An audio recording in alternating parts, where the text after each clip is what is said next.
Wake up, wake up, wake up. It's Friday Eve. How are you doing out there? I am KG Kris Gardner, owner of the Houston Roundball Review, and you are joining me on this magnificent 55, 60-minute ride of the Houston Roundball Review takeover of the lunch break here on Throwback Thursday, powered by JM&E, streaming live on Facebook and YouTube via the Houston Roundball Review YouTube channel. Sounds like we're no longer streaming live on Musk. That's fine. No reason why I do that anymore. But anyhow, but you're definitely watching us on Roku via BS3 Network.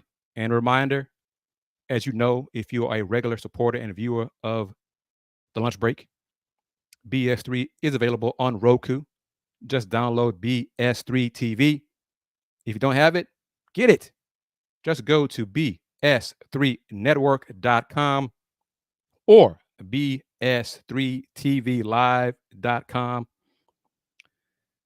Coach Donna Finnie, HCU women's basketball head coach, is going to try to join me momentarily via her phone, having some issues with the laptop, but no worries. Going to talk to her for a few minutes. Got a few things to ask her. How Barrel treated her is one of the things. Get an update on her. I know she was one of the last ones, or is one of the last ones to have her power restored. So get an update on her from a personal level. But until then, you are watching live on Facebook, my personal page, but more appropriately, the Houston Roundball Review Facebook page, and of course on Twitter, FireTV, and yes, Roku via BS3 Network. All right. I'm going to talk Coogs first. We'll talk, obviously, some HCU women's hoops when Coach Finnie joins me. But at some point during these 55 minutes or so, I'm going to talk about what in the hell is Florida State doing? Florida State athletics, what are y'all doing? What is your plan? I know what your goal is. Your goal is to be paid like you are a Big Ten member or an SEC member. But if you don't get that invite, then what are you going to do? But first things first. Friday, July 19th, I got my parking passes for the games, the 4 games taking place inside Fertitta Center as part of the opening round of the Houston Regional of the 2024 TBT, the basketball tournament. The Forever Coogs, the alumni roster for the Coogs was finalized, I think, Monday of this week. Here it is. At picture there, those guys look familiar to you if you follow the Coogs. Got Rob Gray, Fabian White in the middle there, and then Dejan Giroux. And Rocket fans, you're noticing Fabian White there in the middle. Fabian, this is the finalized roster. All right, the finalized roster. As of, Monday, Fabian was on the Houston Rockets Summer League team, sitting on the bench and getting up during timeouts to support his teammates. But, yes, this is the finalized roster of Forever Coogs TBT, and Fabian is on the Forever Coogs roster. So I guess that indicates he'll be playing. So good afternoon to you, BS3 Network. Ben, thank you for your support. Thank you for this platform. And thank you for the opportunity to share my thoughts, insights, and opinions with the audience that is growing. But real quickly, as you see on the screen, the lineup, the roster for Forever Coogs: Rob Gray from 2015 to 2018, Dejan Giroux, 2018 to 21, Eric Weary Jr., 2014 to 16, Wes Van Beck, 2014 to 18, forwards Fabian White. Yes, Fabian White. He's listed on the roster, the final roster. Even though the Rockets have a game scheduled, the Summer League Rockets have a game scheduled tonight in Vegas at, I think, 10 o'clock Central Time. So we'll see. Rex 32. We'll see. We shall see. Will Giroux and Fabian be here after the Summer League games today? Well, like I said, this is the final roster submitted to TBT. And if Forever Coogs lose Friday, they're done. So it's not like there's another game involved. It's one and done. With the rest of the roster, the board man, Justin Gorham, 2018 to 21, Devontae Pollard, part of the early groups for head coach Kelvin Sampson to help establish the foundation of Houston Cougars men's basketball.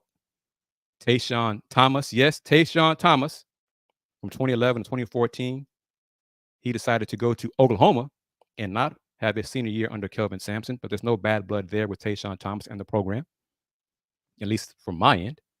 Devin Davis, 2016-18. Then three others who are not Cougs. Melvin Frazier, Tulane, 2018. Chandre Jones, Richmond College, but also from Richmond, Texas. And I think Chandre hooped at Fort Bend Bush. And then Christian Eugene from Spring High School, played ball at Troy. Without further ado, going to bring her in. She's a trooper. It looks like, based on the background, she does have lights. So that's a good thing. And yes, real quick, Rex is correct. Friday's game tips off for the Forever Cougs at 8 o'clock Central against Austin's own team representing, I think, Longhorns, some alums, etc. But the game will be available on tbts.com. I think it's the tournament.com website. Of course, you can be there in person. Join me at Fertitta Center. Tickets are reasonably priced, I believe. I think they start at $20. So I'm sure Rex has that in his shoe. So he can get tickets like that and join me there Friday to watch the Forever Cougs. But going to bring her in. She has some news to share about her program. I think it's pretty important. A few things I want to ask her about. Bring her in on her phone because technical difficulties, Kris. You know how that goes. So yeah. You are a trooper. You adjusted on the fly. So thank you very much for joining me. How are you today, Coach? I'm well. How are you? Same. All right. Well, first things first. When did you get power restored, or have you? I know you told me, but for everybody who doesn't know, when did you get power turned back on? So on campus, we got power back 2 days ago. So we had kind of sent our players away to various places, including my house, so that they had air, and were comfortable, because obviously, as so many people in Houston had to go through, it hasn't been very comfortable the last week and a half. So everybody's back now. We had our first workout yesterday and finally got this group together. So happy that everybody's here. I'm glad to hear that. Was there much damage on campus?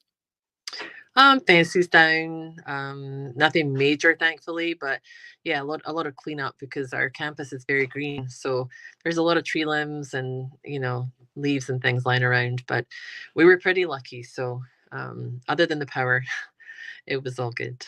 And for you personally, when did you get power restored? So our house went out and it came back on like on the Tuesday night, and then went off again quite quickly and came back on Wednesday night. So we were pretty lucky. Okay. All right. So you and I were in the same boat, because apparently at some point when I was out of town at the Big 12 football media day, power was just restored. I didn't know until I came back Wednesday night. So okay. Yeah. Another reason why I wanted to invite you on, I saw a post about, officially, you had mentioned it to me before, the women's program has a partnership with the Kendra Scott line. Is that correct? Yes. So we have been very lucky. We've secured a partnership with Kendra Scott, which we're very excited about. We have a launch event this Saturday at the Kendra Scott store in Highland Village, between 12 and 3, where our players will be there. There'll be some light refreshments, etc. And we're encouraging people to come along and shop at Kendra that day. But that's just like our first really big event with them. We've got a lot of things in the pipeline for this year, including every home game, there'll be a Kendra Scott giveaway for the fan of the game at the end of the game. We're doing a couple of other pop-up events with them, and I'm really excited to just partner with, a women's own brand like Kendra Scott, who has been such a huge role model for so many young women in business, a Texan herself, and just, it's a great opportunity for our girls, not just to be part of this brand, but to see her story and how she's succeeded as a businesswoman, from Texas. So I think, it's a great partnership for us, and we're looking forward to do more with the brand. How did this partnership come about, Coach?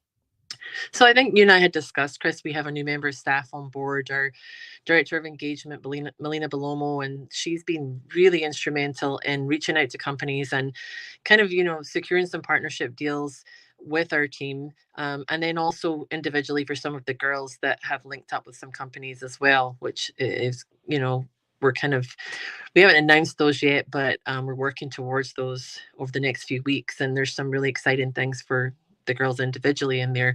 But Melina's been great in working with the Kendra brand. We also have a partnership with Chloe Dao, the designer, and she'll be involved, as both of them will, in our fundraising dinner in September. So, we've got a lot of things in the pipeline, and the girls are excited to be involved. And again, for me, it's really important that we partner with these brands because they're female-led brands. And I think, I want to show these girls as much as possible that the sky's the limit for them. And they have great role models in both Kendra Scott and Chloe Dao with these brands. Talk a little bit more details, give more details about the upcoming fundraising dinner. Yeah, so Friday, September 6th at the Marriott Sugarland, we'll be hosting a fundraising dinner there. Our guest speaker will be none other than Coach Chancellor, who is always fun to listen to. We'll be talking a little bit about his previous reign as the Comets head coach and the chatter that surrounds potentially bringing a franchise back to Houston. Knock on wood. Yeah, right, which we're all big advocates of. And we'll also be doing a fashion show that evening with Chloe Dao and Kendra Scott. The girls will be modeling some of their latest lines, which we're looking forward to. But just a really good evening to get people together from different sports as well. We should have representation from some of our head coaches on campus, and also some other former sports players across the city, which we're excited about. So very excited for that dinner. And, it's something that we have been looking forward to and building towards. So, we're excited we can pull all our partners together that evening. And all of these events, the fundraiser, Saturday, Kendra Scott, this is all to benefit HCU women's basketball, correct? Yes, sir. Yes. And how or has it been difficult for you to generate financial support for HCU women's basketball? I think NIL. Honestly, since we've had help in terms of having Melina on board, it's been a lot easier. I think part of the problem, Kris, is that, with our staff, we're not a huge staff. And so we have a lot of hats that we wear anyway. And so having someone that's specifically designated to do these things has really helped us.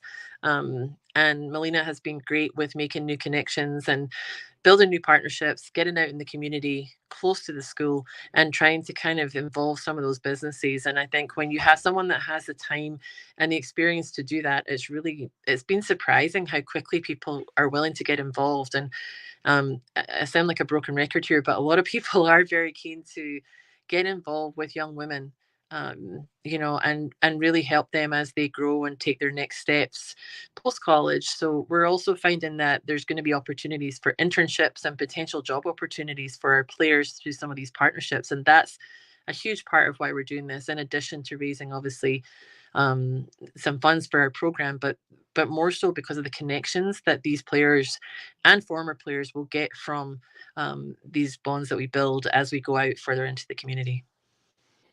I think last week you announced the addition to your coaching staff. Just provide some thoughts on her. Yeah, so anytime you bring a new coach in, it's always, there's a lot to do the first few days, but when their first day is the day that a hurricane hits, it's a little bit challenging. So this is the first week she's been in the office because she was out recruiting in Louisville at the big event up there, the Run for Roses event. But I think she brings a great experience to our staff. I mean, she's been at the JUCO level, NEI level, and D2 level, and is from Waco, Texas. She played overseas for a couple of years as well. And, you know, I think she's got some really good connections within Texas from a recruiting standpoint that are going to help us. So we're excited to kind of get her going. And like I say, it's her first week, so we're throwing a lot at her right now, but she's doing a great job of picking things up. Coach, I got to ask you, you're not being a very good person here. What's the name of the coach? What's her name? Sorry. Her name's Dianna Wilson-Jones. And she came to us from Loyola University in New Orleans. That was her previous stop. So Dianna will be around, and I'm sure people will see her in the Houston area pretty soon. So with her addition to the staff, how big is the staff now? What is it now? 4? So yeah, I have 3 full-time assistants, and then I have 2 grad assistants and myself. So yeah. Oh, it's more than I thought. Yes, I'm very happy right now. So got some good things like that are happening obviously off the court, but I really feel good about the group that we have in terms of being prepared on the court as well. So it's a big step up from last year. How close are you? I think you are, but let me ask you on the record here. How close are you to finalizing your non-conference schedule?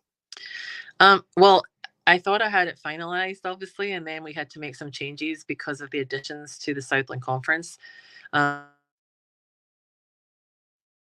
and we are probably going to put that out, I would say, in the next week or so.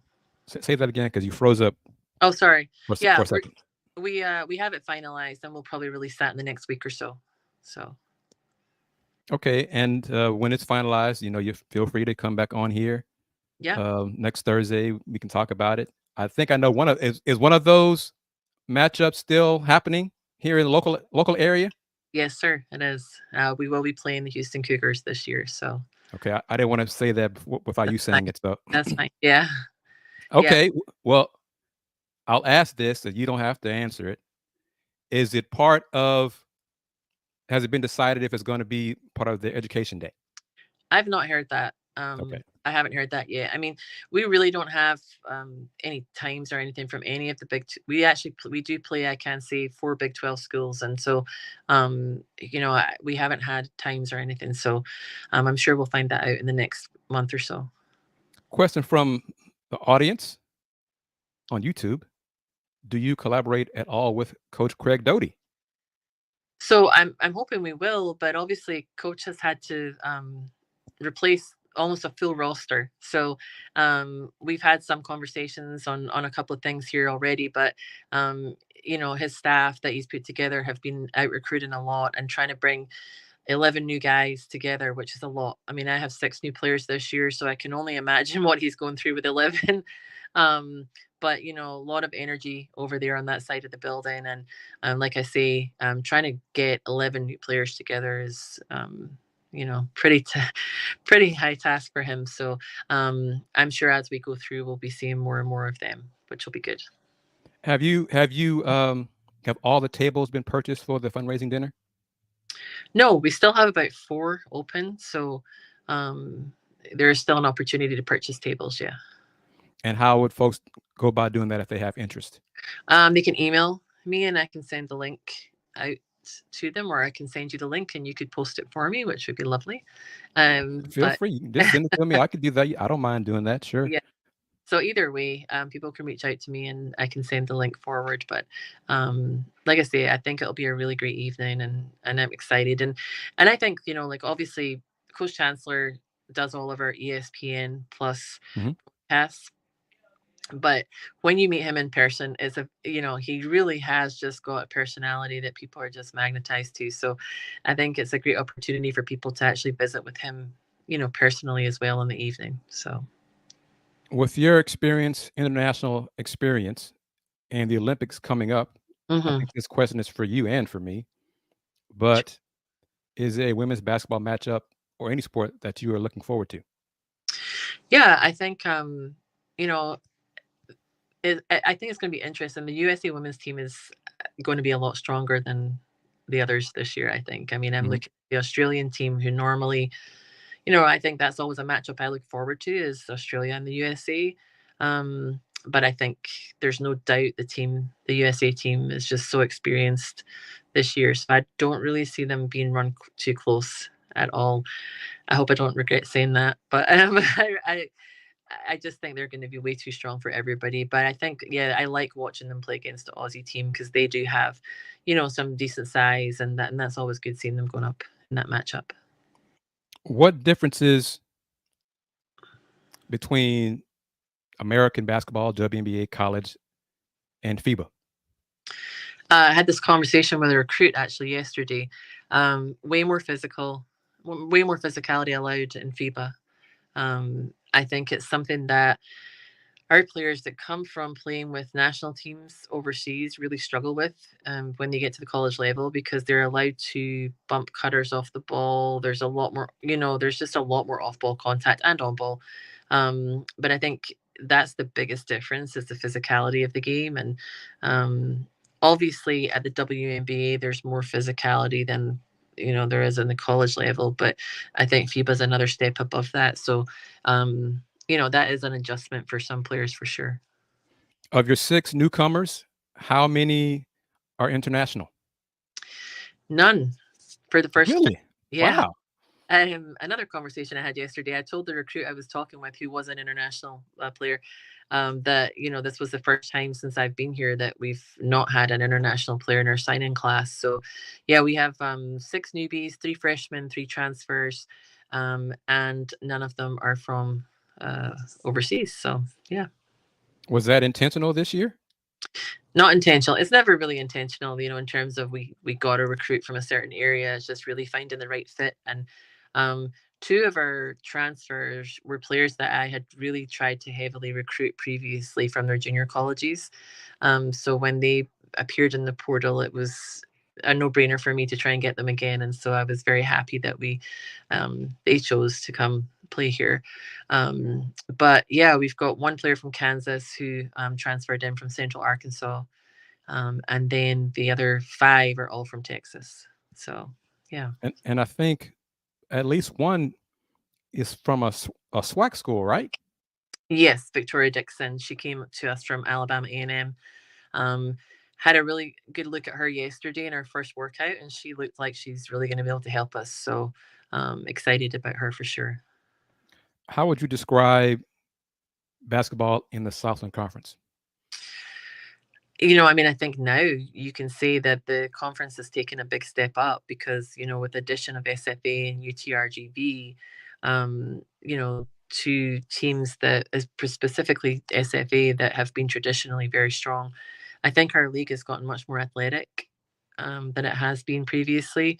I think there's a lot of parity in the middle of the league, particularly. And I expect this year is going to be no different from any other year that you have to be your very best every single day to win a game because there's no one, you know, that's going to be blown out in this league. All the games are going to be very competitive for sure. I'm going to ask this question. It's not a got you kind of question, but I really haven't asked coaches this before. Oh gosh. Okay. Um, what is your why for being a head coach?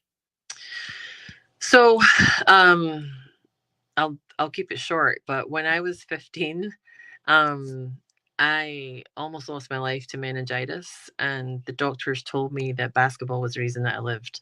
Um, Wow. I was in great shape at that point and was playing with our national team, and you know, I remember when I was in a coma for 2 weeks. And so when I came out of the coma, the doctor said, you know, you might not be able to play.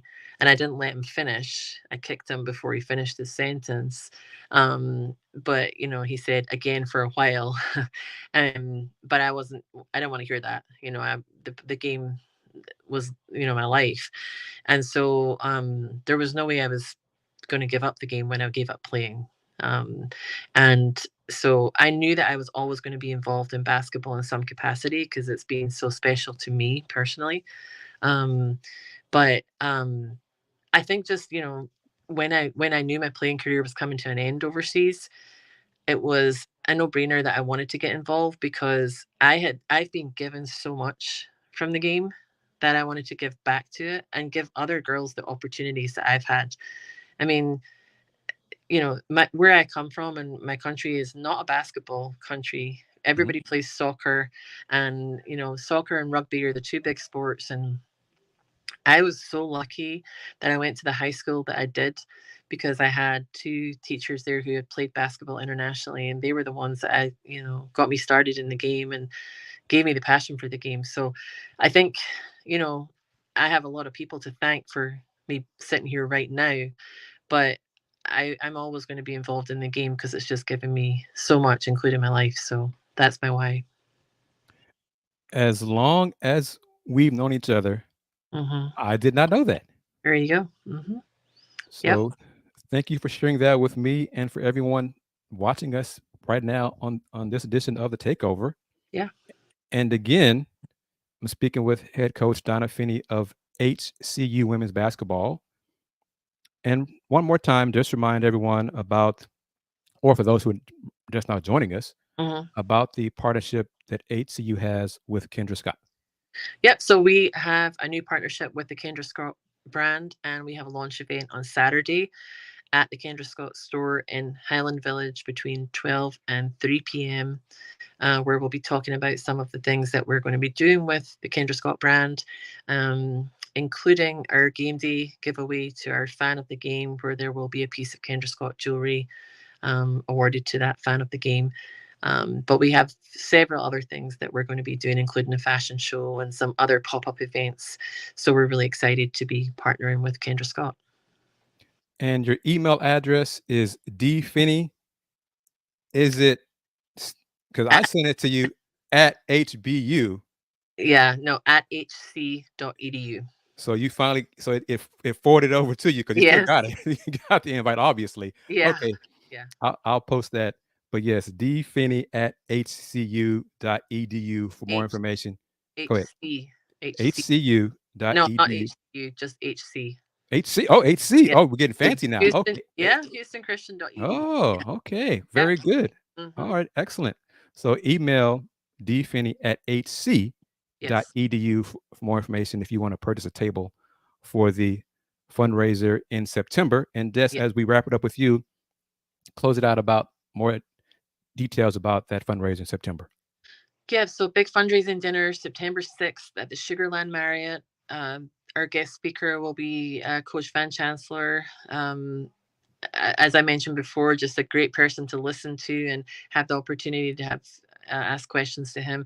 We'll also have a fashion show, which will be supported by Kendra Scott with the jewelry, and Chloe Dao, who is a fashion designer that won Project Runway and has a store, a boutique in Houston that we're partnering with. So, lots of things going on at that fundraiser, and there are still tables available and seats available. If people want to purchase, they can reach out to me directly. Will you be modeling something in the fashion show?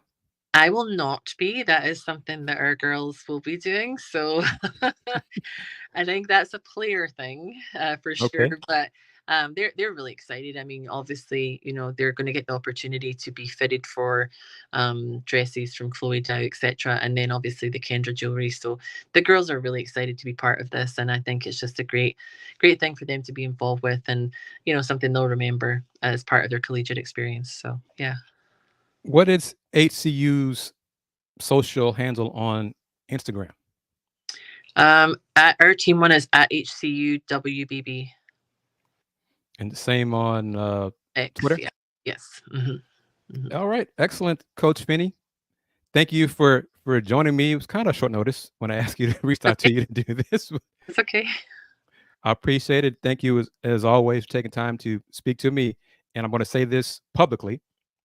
She knows this, but I'm going to say it publicly for Rex and CA37 and folks watching on the platforms.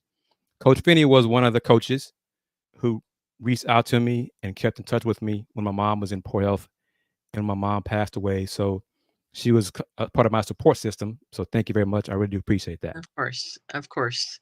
Well, what you do, Kris, is a big part of the basketball community in Houston, and it's important that we support each other. And, I think that's why I love being part of this community in Houston. We are very supportive of each other. So you've helped us a lot, which we appreciate, and we should be there for you as well. So I appreciate that, and we will keep in touch. And again, if you have the non-conference schedule finalized in time for next Thursday, let me know and come back and share it. Definitely will. Thanks so much, Kris. You're welcome. You take care. You too. Bye-bye. HCU women's basketball head coach Donna Finnie joining me on this edition of the Houston Roundball Review Takeover. It's the bottom of the hour, so we're going to take a quick 35-second break to play the promo of the BS3 network, so you get an idea, if you don't know, get an idea of what BS3 network is all about, because BS3 TV is changing the way you watch TV. Be back real quick. BS3 Network, changing the way you watch TV.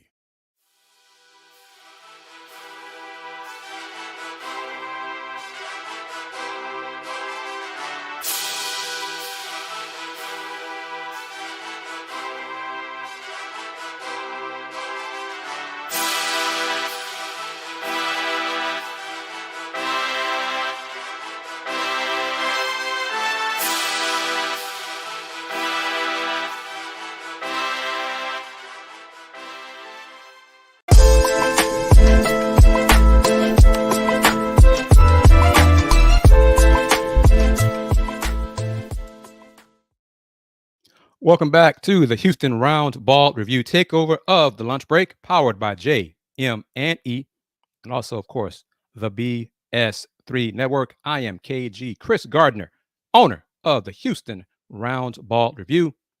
You're watching this show, The Takeover, this Throwback Thursday edition of The Takeover, on YouTube, Twitch, FireTV, and Roku, courtesy of BS3 Network, BS3 TV. BS3 is available right now. The show is live streaming on Roku at the BS3 Network. Download the app, download BS3 via Roku. If you don't want to do that, why not?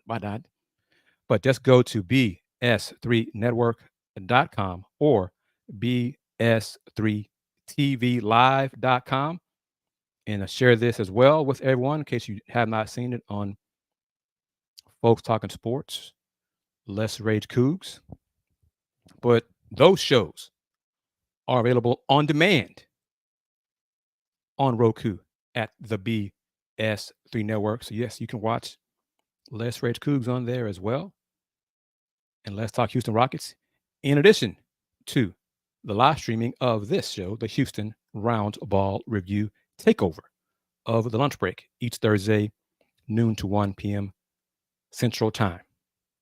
Thank you very much to head coach Donna Finnie of HCU, Houston Christian Women's Basketball. And again, to email her about purchasing tickets or a table for HCU's fundraising dinner taking place Friday, September 6th. Her email address is dfinnie, Finnie, at hc.edu. Once again, that's dfinnie. Finnie is Finnie at hc.edu. These final moments, final 25 minutes or so of this edition of the Houston Roundball Review Takeover of the Lunch Break. Recapping real quick, the Forever Coogs TBT roster finalized. Majority of UH alums. Their first game will be Friday, July 19th, 8 o'clock Central, inside Fertitta Center against Austin's own. Forever Coogs is the number 2 seed in the Houston Regional. The number 1 seed in the Houston Regional is a team from North Texas. And really, it's not necessarily the University of North Texas, but North Texas, most of the players are from the northern part of the state. And they were also the runner-up finalist in last year's TBT championship game. So giving them respect as an experience, because they've been in it. They've experienced it. They played in TBT. I think as far as the Forever Coogs roster, Rob Gray is one of the few players on the roster who have actually participated in TBT before. So the rules are a little bit different. The game ends on a made basket, courtesy of the Elam, E-L-A-M ending, which roughly, I think Dan Friel, the co-founder of TBT, mentioned in my interview with him that at the roughly 4-minute mark in the fourth quarter, whoever is ahead, 8 points is added to that team's number, and that new number will be the go-to number to reach for the victorious team. So TBT games end on a made basket. So if the team is leading, let's say 70-61 with 4 minutes to go, 8 points is added to 70. So the winning number to reach would be 78. So the clock goes off, and then you got to get to 78. So that's how it works. All right. Rockets wrapping up. Well, they got game 4 of Summer League tonight, 10 o'clock. I might do a show, a Let's Talk Houston Rockets, before the game, just to get fans' thoughts on what they've seen so far. I did not do an LTHR show after the Summer League Rockets lost to the Summer League Pistons on Monday. And kudos to the Summer League Pistons for playing defense better than their NBA counterparts did throughout the entire season, this past season. They actually defended people. But Rockets lost to the Summer League Rockets lost, was it 87-73 to the Summer League Pistons on Monday. Tonight, they will play the Summer League Minnesota Timberwolves. 10 o'clock game can be seen on ESPN. So currently, the Summer League Rockets are 2-1. I don't believe if they win, they'll can be on the winning, quote unquote, winning side to reach the semifinals, but I'm not sure. I'm not keeping up with it that much.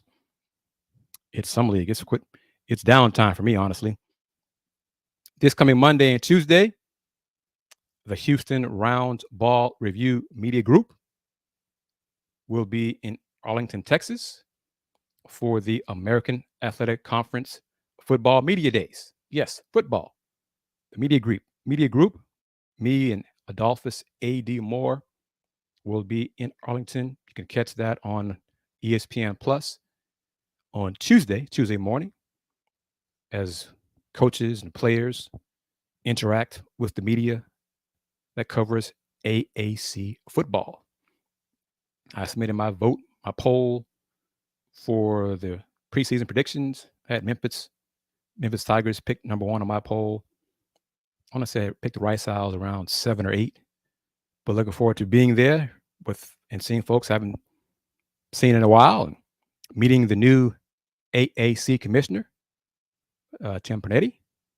So follow the platforms, follow the Houston Roundball Review on YouTube, follow me, and of course, Folks Talking Sports on Threads and Instagram for content from AAC Football Media Day. Yes, because the Houston Roundball Review is a media group.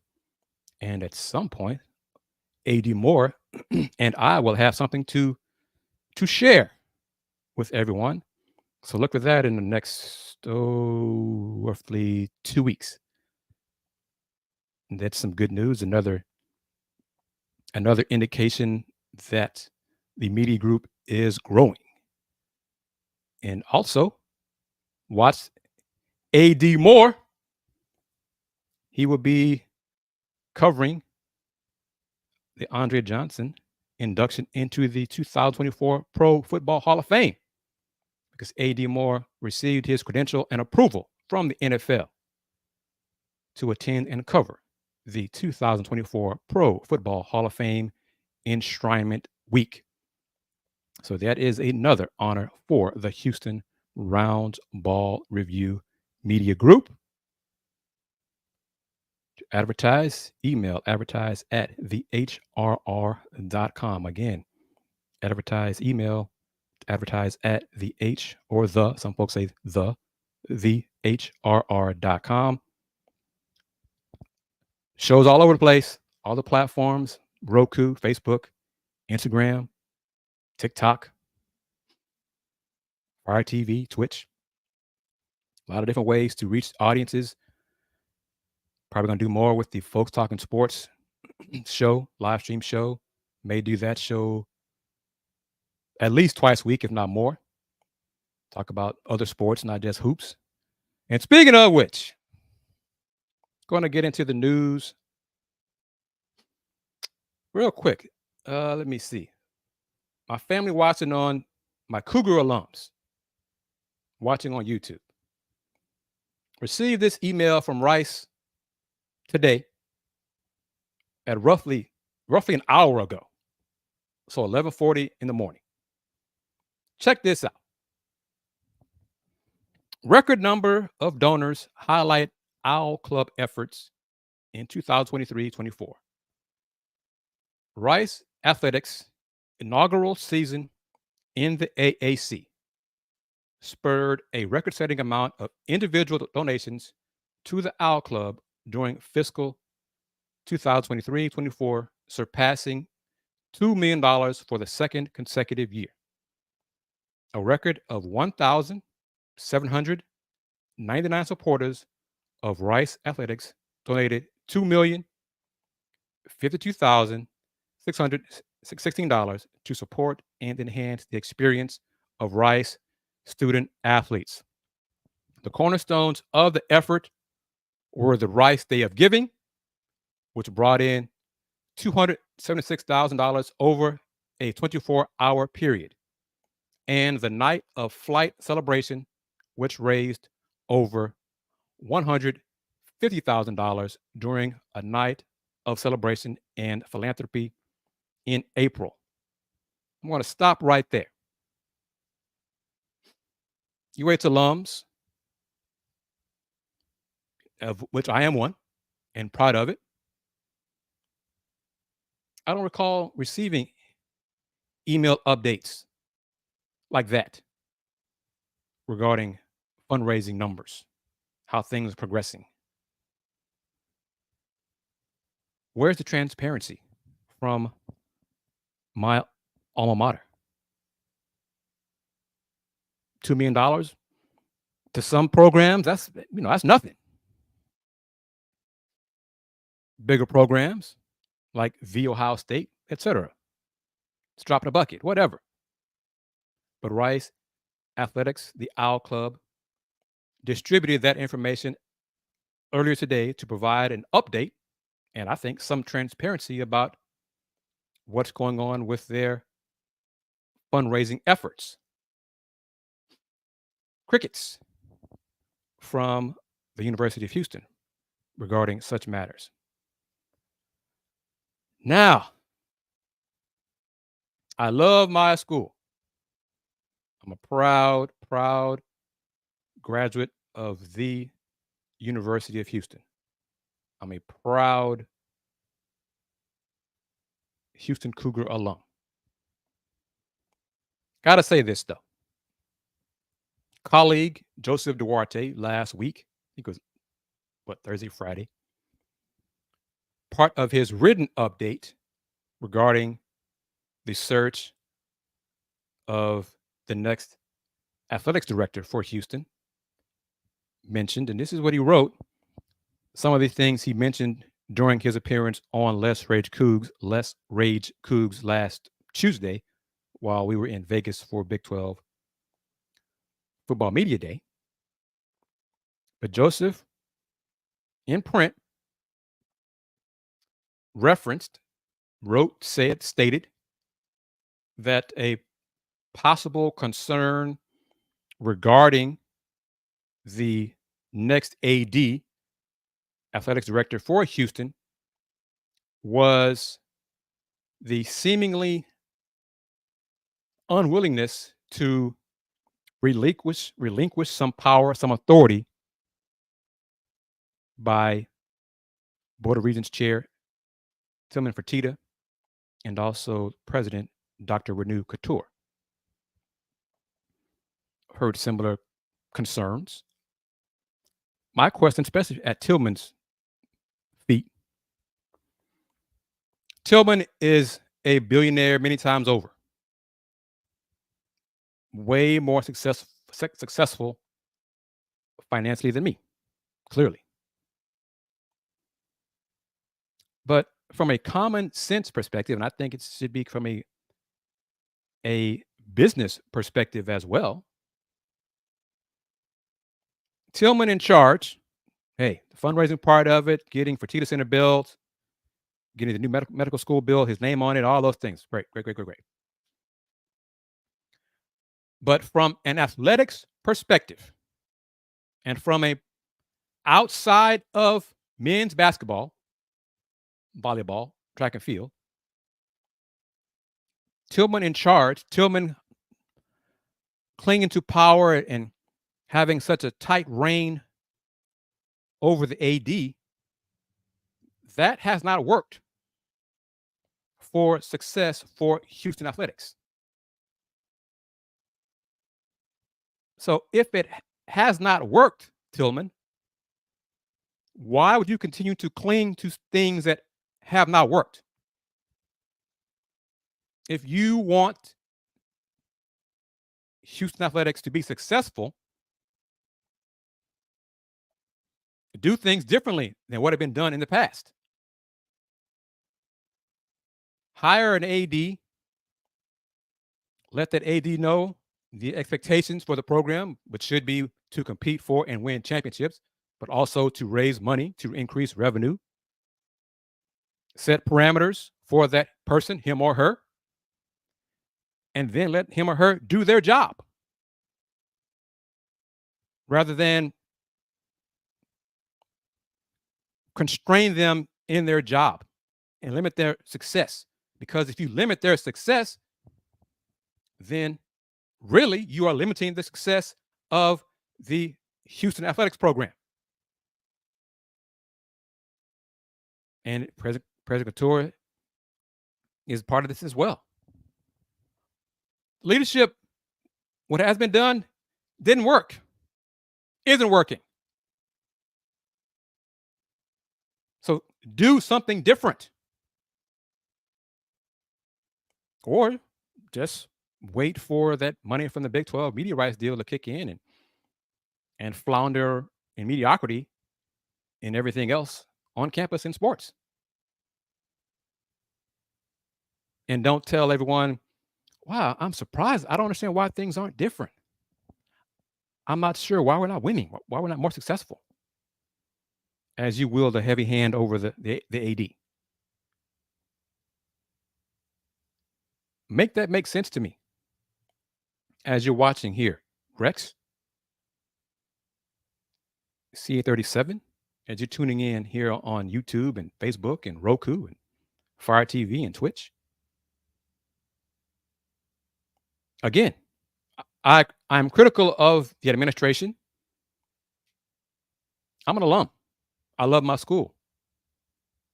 I want to see my school succeed in the classroom, on the court, on the field, in everything related to the University of Houston. But if you're doing the same things over and over again, expecting different results, that's the fool's errand. Anyhow, last week, and I think it was last Thursday after the Roundball Review Takeover live show ended, hours after it ended, I think it was either in the evening, actually.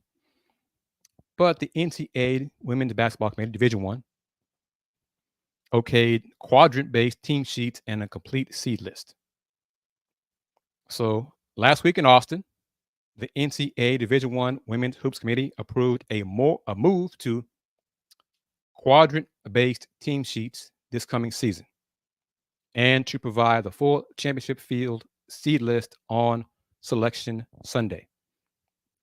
And as Rex chimes in, leaders want to hold the AD's hand instead of letting them be big boys or big girls and do their jobs.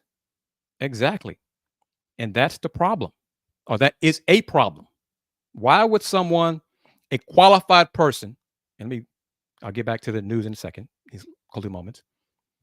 Why would a more than capable person for AD, athletics director, want to take this job at Houston if they will have the higher ups look over their shoulder all the time and limit their ability to do their job? Who wants to function like that?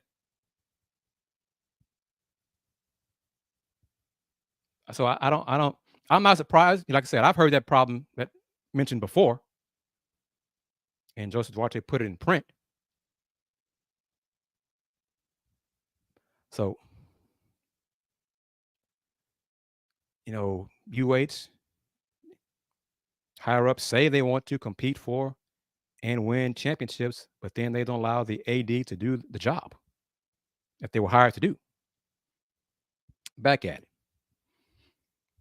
The NCAA Division I committee also announced that Indianapolis will play host to a joint championships event in 2028 and named a future committee chair. But on Selection Sunday going forward, this women's basketball, the committee will provide publicly for the first time the entire 68-team seed list in seed order when the bracket is announced. The committee also voted to move to the use of quadrants on team sheets starting in 2024-25, so this coming season. Women's basketball home, away, neutral quadrant ranges are based on an analysis of historical data dating to 2010. The quadrant ranges are unique to women's basketball data. The 2024-25 net rank quadrant ranges for women's hoops were based on the expected winning percentage versus a given opponent rank in net with respect to game location across all games. The ranges will be classified as Q1, home 1 to 25, neutral 1 to 34, and away 1 to 45. Q2, home 26 to 55, neutral 36 to 65, and away 46 to 80. Q3, home 56 to 90, neutral 66 to 105, and away 81 to 130. And last but not least, Q4, home 91 plus, neutral 106 plus, and away 131 plus. Wow.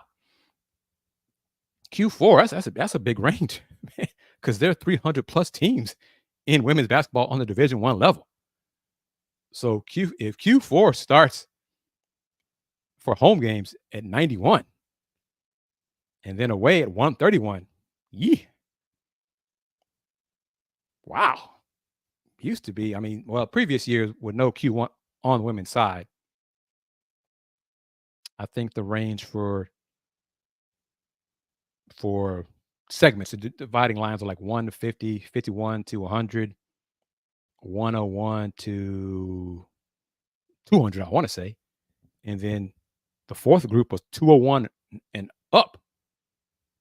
So that's changed a little bit now with the Q1 and the quad system happening in Division I women's basketball. So that is interesting. The WNBA All-Star Game, All-Star Festivities start taking place Friday, July 19th. The All-Star Game itself will take place Saturday, July 20th, prime time. First news here, Cheryl Miller, Hall of Famer, Olympian, the first head coach of the Phoenix Mercury, will coach the WNBA All-Stars as they take on the USA women's national team in Phoenix on Saturday. Head coach of the U.S. women's team, Cheryl Reeve. On her staff is Carol Lawson, Joni Taylor, so Carol Lawson, Duke, Joni Taylor, Texas A&M, and Mike Tebow. Tune in to the All-Star Game at 7:30 Central on ABC. Brittany Griner, BG. This might be interesting. BG is going to participate in the skills challenge on Friday. But 10-time WNBA All-Star Brittany Griner and 2021 MVP Jonquel Jones of Liberty headline the list of All-Stars who will take place in the competitions on Friday. Griner will compete in the skills challenge against guards, including her teammate Sophie Cunningham, the Atlanta Dream's Alicia Gray, the now Connecticut Suns Marina Mabry, who was just traded to Connecticut yesterday or Tuesday this week from the Chicago Sky, and the 2019 WNBA All-Star MVP Erica Wheeler from the Indiana Fever. The skills challenge features dribbling, bounce pass, chest pass, and outlet pass, in addition to shots including an elbow jumper and 3-pointers from atop the arc and the corner. So yeah, and the person who does it in the lowest amount of time wins. So I'm kind of curious to see what 6'9" Brittany Griner does as far as dribbling, the 3-pointers, all that good stuff. So yeah, that's be kind of a sight to see. But Jonquel Jones competing in the 3-point contest. 6'6" Jonquel Jones competing against Stephanie Dolson. Mama Steph, Big Mama Steph. I think Steph is 6'4", but she leads the league in 3-point shooting percentage this year at 48.5%. They're going to go against guards Kayla McBride, Alicia Gray, and Marina Mabry. I saw that, and then earlier today, I want to say I saw some mention of Caitlin Clark being in that too, and I'm like, okay, that wasn't the release that I saw, but it makes more sense to have CC involved in that. Got to get her involved in more than just the All-Star game itself taking place Saturday evening. But we'll see. Caitlin Clark coming off a WNBA single game assist record of 19 assists Wednesday night in the Fever's 8-point loss in Dallas to the Wings. But yeah, she had 19 dimes. They still lost, though. They couldn't get stops when they needed to in the fourth quarter, but it was a hell of a game. Kind of curious to see what the numbers will be for that game as far as attendance. The NBA announced that the Board of Governors had signed off on their new media rights deal. I think they sent the deal to WBD, Warner Brothers Discovery. And word is that Mr. Zaslav, WBD CEO, is going to match or try to match the numbers that Amazon Prime is paying, which is about $1.8 billion. But the league will argue that it's not the same in terms of reach and distribution. So there will be lawyers and litigators involved in that. But that'll pretty much do it on this edition of the Houston Roundball Review Takeover. Florida State, again, what are y'all doing? If the Big Ten and SEC do not want you, then where are you going to go? I saw some folks suggest going independent.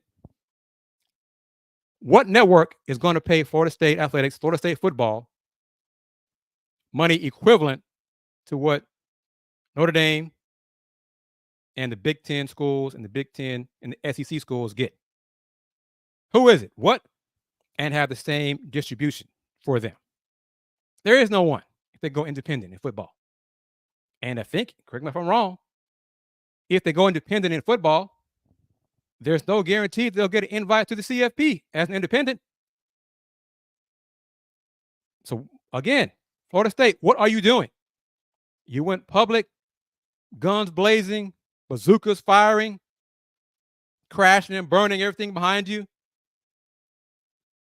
What are you going to do if the Big Ten and SEC say no, thank you? Time will tell what they do. You know, your thumb your nose at the Big 12. But if Brett Yormark comes through with the money, maybe your attitude will change. Well, that will do it for this edition of the Houston Roundball Review Takeover of the Lunch Break. Subscribe to the Houston Roundball Review on YouTube. And remember, since 1994, the Houston Roundball Review, local name, global perspective. Take care. Peace.